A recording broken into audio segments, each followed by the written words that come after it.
Energéticos, sejam bem-vindos ao canal do Vetor Elétrico. Vocês sempre foram bem-vindos desde o início do funcionamento deste canal. São bem-vindos hoje, serão bem-vindos na próxima terça-feira. Turbine o nosso canal. Não vamos repetir, certo? Não vamos repetir aquilo que é necessário para que vocês turbinem o canal, porque vocês sabem, né? E sabendo, naturalmente, nós poderemos contar. Eu posso contar com a ajuda de vocês, com a colaboração dos nossos energéticos. Meus amigos, depois de tudo que passou no setor elétrico, está passando, e será uma luta constante, né? O povo contra os poderosos, sempre é assim, sempre foi na história.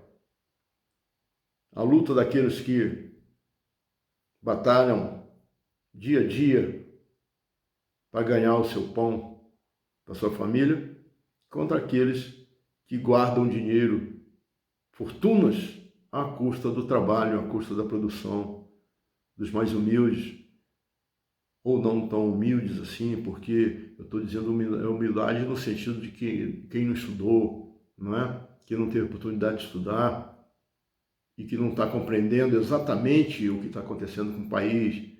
Mas nós temos pessoas que são humildes, mas ao mesmo tempo são estudadas, pessoas que têm cursos técnicos, cursos universitários, mas são povo, não deixam de ser povo, porque eles se colocam assim. Sua família eles são.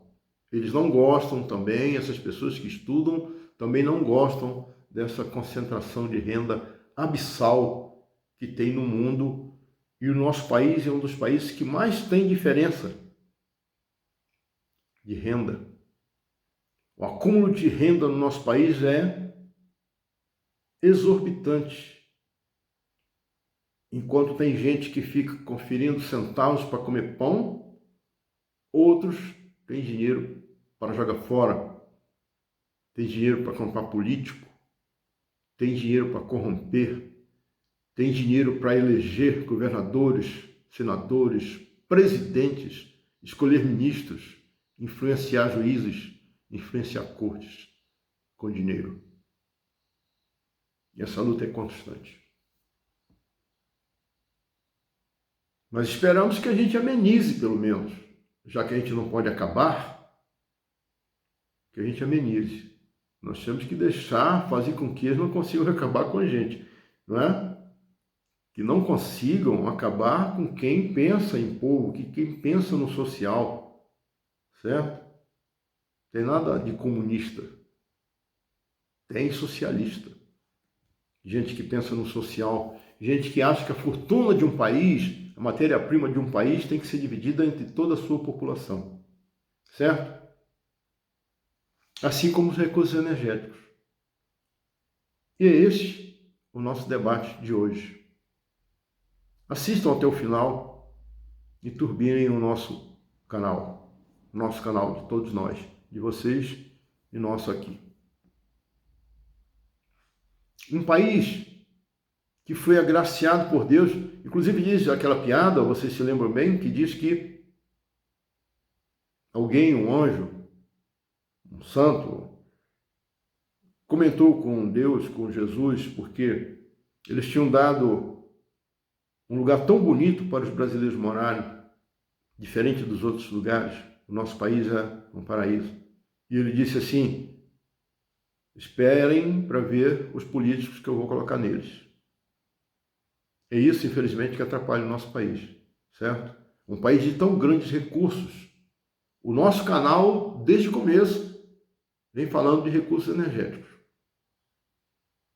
Não só de eletricidade em si, porque o nome vetor elétrico, não é? Nem só da eletricidade em si, mas de todos os nossos recursos energéticos. E nós falamos lá no começo, lembra? Nós estamos aí com mais de 60 vídeos, não é isso? Nós estamos quase chegando aos 70. Mas lá desde o começo nós viemos falando de recursos energéticos. E nós separamos em recursos energéticos renováveis e recursos energéticos não renováveis. falamos de recursos energéticos renováveis. Que, aliás, o nosso país, em matéria de matriz energética, na parte elétrica, não na parte energética de modo geral, porque nós temos grande consumo de hidrocarbonetos. A nossa indústria é muito movida ainda, o nosso transporte é movido a petróleo, poluente. Mas o setor elétrico é essencialmente limpo. Usa essencialmente recursos energéticos renováveis. Nós usamos ainda nas poluidoras termoelétricas, nós usamos hidrocarbonetos. Nós usamos gás natural, usamos algum tipo de óleo ou filóio derivado do petróleo, que são poluentes também. Mas isso não chega a sujar a nossa matriz elétrica. No nosso país, antes, para você produzir energia elétrica, através da força eólica, a força do vento, você tinha que ter uma velocidade das pás de no mínimo 8 metros por segundo. Hoje você consegue muito menos, 4 metros por segundo, você consegue produzir energia elétrica numa eólica, certo? E o Brasil é cheio de vento. Se você pegar um mapa eólico brasileiro, que a empresa de pesquisa energética faz, que pesquisa e publica periodicamente esse mapa eólico brasileiro, você vai ver que hoje você consegue altura de eólicas a mais de 100 metros, 150 metros, quem sabe até 200 metros. Você consegue colocar eólica no meio da floresta, se precisar, você consegue colocar eólica na beira-mar, você consegue colocar eólica offshore, coloca ela flutuante, coloca ancorada na água. Ou seja, você capta vento em todo lugar do Brasil. Você tem onda, você tem maré, certo? Nós podemos colocar as ondas que são usinas movidas a onda, as maremotrizes, que são movidas a maré. Nós temos biomassa, podemos fabricar, produzir energia elétrica queimando, né, a biomassa. Nós temos sol no país inteiro. É um país de insolação enorme, nós temos incidência solar em quase todo o país, suficiente para produzir bastante energia elétrica através da energia solar. Ainda é mais cara que a hidráulica, mas a tecnologia está fazendo cada vez mais a energia solar ficar barata para a produção. Nós temos muita água. Nós podemos construir hidroelétricas sem alagar grandes áreas. Isso é possível hoje. Nós temos tecnologia para produzir energia elétrica através de usinas a fio d'água. O que são usinas a fio d'água? Aquelas usinas que não têm reservatório ou quando tem é mínimo. A usina a fio d'água depende só do fluxo d'água do rio. É um perigo. É um risco que corremos quando colocamos usina a fio d'água. Por quê? Porque nós dependemos do fluxo d'água, apenas do fluxo d'água do rio. Nós não temos reservatório. Como a Serra da Mesa tem, como Sobradinho tem, né? Como Furnas tem, Marimbondo tem, Itumbiara tem, não é? Eles têm reservatório, ou seja, quando há estiagem para a chuva, mas ainda temos ainda bastante água para produzir energia elétrica. Nós temos lá em Santo Antônio uma usina a fio d'água que usa turbinas mergulhadas. Certo? Santo Antônio não tem praticamente reservatório. Não elevou o nível da água a montante. Não prejudicou a jusante. Na verdade, controlou as cheias que já aconteceram em Porto Velho. Quando nós fomos em Porto Velho, dar aula lá para os técnicos e operadores da usina de Santo Antônio, tivemos contato com as universidades lá. O corpo docente e discente e funcionários das universidades, todos eram contra a construção da usina de Santo Antônio. Por quê? Porque disseram que a usina ia alagar uma grande área, ia tomar floresta, ia tirar a reserva indígena, enfim, iria agredir o meio ambiente. E, de repente, causar até mais enchente em Porto Velho. Só que Porto Velho fica a jusante da usina de Santo Antônio, certo? E subiu muito pouco o nível do reservatório, do pequeniníssimo, quase inexistente reservatório da usina de Santo Antônio. E nunca mais encheu. A usina, a capital de Rondônia, Porto Velho, nunca mais teve cheia, como teve uma diretora de uma faculdade lá, me mostrou a marca d'água lá no centro da cidade, onde foi a enchente. Eu disse, vocês estão com medo, então, que aconteçam piores enchentes com a usina? Eu disse, não, ela vai ser uma espécie de anteparo ao Rio Madeira, quando ele receber as águas dos desgelos das cordilheiras, né? As cordilheiras aqui da América do Sul degelam, criam grandes caudais de água e joga tudo no Rio Madeira, que é considerado um rio novo. É considerado um rio rebelde. E é um rio de água barrenta, muito valente, mas está sendo ainda controlado ali pela usina de Santo Antônio. Não tem mais enchentes. Eles diziam que a Eletrobras, Furnas no caso, que é a grande sócia e agora passou a ser praticamente dona, né, de Santo Antônio, que eles estavam produzindo energia elétrica para mandar para São Paulo. Estavam tirando a nossa energia, dominando o nosso rio, controlando o nosso rio para mandar energia elétrica para São Paulo. Eu disse, não é não. Nós estamos mandando, vocês estão mandando aqui da coletora número 2 de Porto Velho para Araraquara, em São Paulo, mas não significa dizer que a energia vai para São Paulo. Ela vai para um fundo comum, que é o Sistema Interligado Nacional, que toda usina faz. Vai ter energia elétrica bastante para vocês, porque vocês podem receber, inclusive, energia elétrica que você não sabe nem de onde vem, pode ser de Tucuruí, pode ser de Furnas, pode ser de Sobradinho, pode ser daqui mesmo. Como a energia daqui vai para o bem comum, vai para todo o Brasil, não é para São Paulo, vem para vocês também. Um pouquinho de explicação, eles entenderam que, na verdade, o Brasil é de todos. Os recursos energéticos brasileiros são de todos. Não importa se está em Sergipe, se está no Amapá, se está em Rondônia, se está no Maranhão, se está em Minas, não importa.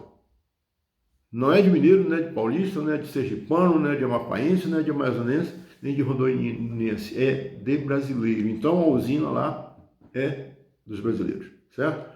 Recurso energético renovável, água. As turbinas lá chamam turbinas bulbo. São pequenas e funcionam mergulhadas. Elas não exigem a força da água do reservatório. Elas vão mais no fluxo do Rio Madeira. Certo? Os grandes contratos é que atrapalham as coisas. Às vezes parece uma grande obra como foi Belo Monte. As mutretas, as propinas que saem, as ONGs. Eu não tenho nada assim exatamente contra a ONG. Eu tenho contra a ONG que vem a serviço de governo estrangeiro atrapalhar o desenvolvimento brasileiro, dizendo que nós estamos construindo obras atacando os índios, atacando o meio ambiente, etc, etc. Olha, americano, por exemplo, gente, vamos falar entre nós, americano não pode falar nem sobre os nossos índios, né? Nós devemos tratar bem os índios porque nós somos descendentes deles, certo? Eu sou. Mas os americanos, os estadunidenses acabaram com os índios deles. Agora estão reclamando que os outros estão atacando os seus índios. Não estou dizendo, não estou sendo favorável a nada. Vamos deixar bem claro, eu não sou favorável a nada, nenhuma ação contra a Índia. Eu sou, pelo contrário, que demarque terra para eles, porque eles são os povos originários. Demarque terra para eles conseguirem viver bem e trabalhar, certo? Viver assim, com as suas tradições, etc. Nós só não podemos, por exemplo, um país, uma Alemanha, né, que só tem, se eu não me engano, chama Floresta Negra, não tem mais árvore, não tem mais... Enfim, os países da Europa, eles vêm reclamar que nós estamos derrubando a Amazônia. Também não sou favorável à queimada e derrubada da Amazônia. Só não quero admitir que umas pessoas que não cuidaram do seu venham ensinar a cuidar do nosso. Nós temos que cuidar sim, mas nós, certo? Não sou favorável a queimar a montanha, a Amazônia para plantar soja nem para criar gado. Lá não é para isso. Lá é para fazer chuva. Pensem bem. Alguém escreveu já que a Amazônia manda rios aéreos para o sul e sudeste brasileiro e centro-oeste também. Ou seja, manda chuva. Só que só manda chuva e vai continuar mandando chuva se tiver árvore. Árvore. Nós temos que cuidar sim e muito. Abraçar a Amazônia e cuidar dela. Cuidar de nossos recursos energéticos, renováveis ou não. Certo? Agora dá ênfase aos recursos energéticos renováveis. Energéticos, lembrem, vento, sol, maré, onda, água, são recursos energéticos renováveis enquanto nós tomarmos conta do ambiente. Ouro, diamante, urânio, petróleo, tudo isso vai acabar. São recursos energéticos ou recursos naturais não renováveis. Então nós temos que cuidar dos renováveis e até consumir menos os não renováveis. Uma porque vão acabar, outra porque poluem. Vão acabar, mas vão deixar poluição para nós. Só dão riquezas para alguns, mas não são necessários. Há muito tempo a gente poderia ter outros tipos de motores, movido a água, movido a hidrogênio, movido a eletricidade e não a petróleo. E o problema é que o dinheiro manda, certo? Mas a pergunta é essa, por que pagamos tão caro gasolina, etanol, gás e diesel? Por que pagamos tão caro energia elétrica?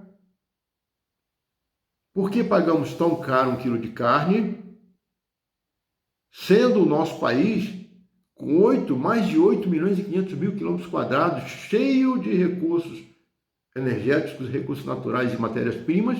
Por que o seu povo passa necessidade? Por que o seu povo paga caro para consumir qualquer tipo de energia e comer? Por quê?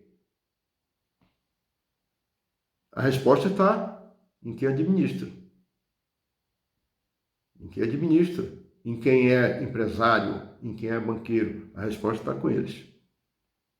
A gente sabe porque a gente pesquisa, a gente lê, a gente debate, certo? Energéticos. Tudo vai mudar. A gente tem esperança. O Brasil é tão grande, isso eu já falei muitas vezes, o Brasil é tão grande que ele não consegue cair ainda no buraco que esses políticos, esses empresários, esses banqueiros cavaram para o nosso país. Ele é tão grande que não caiu no buraco. Mas o buraco é grande. Eles cavaram com vontade, como se tivesse raiva do país em que vivem.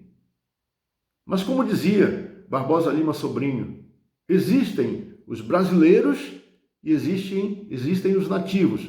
Os brasileiros são aqueles que nascem no país e gostam do país. Os nativos são apenas aqueles que nascem, só nascem e nada mais. Sejam bem-vindos, serão bem-vindos. Obrigado pela visita. Espero que vocês tenham gostado do nosso vídeo de hoje e que mostrem essa satisfação turbinando a existência do canal Vetor Elétrico. Energéticos. Sejam bem-vindos sempre. Até a próxima. Até a próxima.